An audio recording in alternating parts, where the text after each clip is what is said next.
ಹಾವೇರಿ ಜಿಲ್ಲೆಯ ಕಬ್ಬು ಬೆಳೆಗಾರರಿಗೆ ಪದೇ ಪದೇ ಅನ್ಯಾಯವಾಗುತ್ತದೆ. ಕಬ್ಬು ಪೂರೈಕೆ ಮಾಡಿ 2 ತಿಂಗಳು ಗತಿಸಿದರೂ ಕಾರ್ಖಾನೆಯವರು ಇಲ್ಲಿಯ ತನಕ ರೈತರಿಗೆ ಹಣವನ್ನು ಹಾಕಿರುವುದಿಲ್ಲ. ಮೊದಲನೆಯದಾಗಿ 10 ದಿನದ ನವೆಂಬರ್ 10ರವರೆಗೆ ಬಿಲ್ ಹಾಕಿದ್ದನ್ನು ಬಿಟ್ಟರೆ ಈ ಕಡೆ 2 ತಿಂಗಳಾಯಿತು, ಬಿಲ್ ಹಾಕಿರುವುದಿಲ್ಲ.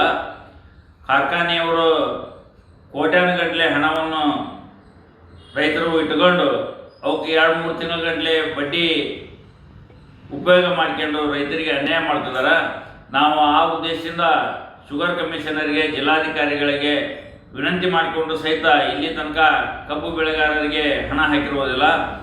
ಆದಷ್ಟು ಬೇಗನೆ ಜಿಲ್ಲಾ ಉಸ್ತುವಾರಿ ಮಂತ್ರಿಗಳು ಭಾಗವಹಿಸಿ ರೈತರ ಸಭೆಯನ್ನು ಕರೆದು ಏಕತರವಾಗಿದೆ, ಕಾರ್ಖಾನೆಯವರು ಯಾಕೆ ಹಣ ಹಾಕಿಲ್ಲ ಅನ್ನುವುದನ್ನು ಚರ್ಚೆ ಮಾಡಬೇಕು. ಸರ್ಕಾರದ ಆದೇಶವಿದೆ, ಕಬ್ಬು ಪೂರೈಕೆ ಮಾಡಿ 14 ದಿನಗಳ ಒಳಗಾಗಿ ರೈತರಿಗೆ ಹಣವನ್ನು ನೀಡಬೇಕೆಂದ ಆದೇಶವಿದ್ದರೂ ಸಹಿತ ಇದನ್ನು ಧಿಕ್ಕರಿಸಿದ್ದಾರೆ ಕಾರ್ಖಾನೆಯ ಮಾಲೀಕರು.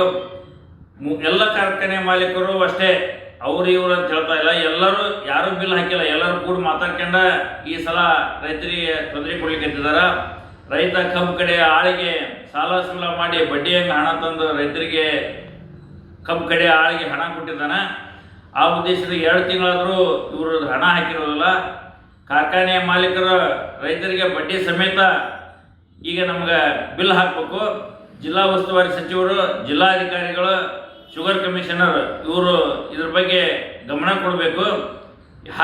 ನಮಗೆ ಹಣ ಹಾಕಲಿದ್ದವ್ರ ವಿರುದ್ಧ ನಮಗೆ ಬಡ್ಡಿ ಹಾಕಿಸಿ ಹಣ ಕೊಡಿಸ್ಬೇಕಂತ ಹೇಳಿ ನಾನು ಮಾನ್ಯ ಜಿಲ್ಲಾಡಳಿತಕ್ಕೆ ಹಾಗೂ ಸಕ್ಕರೆ ಸಚಿವರಿಗೆ ವಿನಂತಿ ಮಾಡಿಕೊಳ್ತಾ ಇದ್ದೀನಿ. ನಾನು ಭುವನೇಶ್ವರ್ ಶಿಡ್ಲಾಪುರ್ ರೈತ ಸಂಘ ಹಾಗೂ ರಾಜ್ಯ ಕಬ್ಬು ಬೆಳೆಗಾರರ ಸಂಘದ ಜಿಲ್ಲಾಧ್ಯಕ್ಷ. ನಮಸ್ಕಾರ.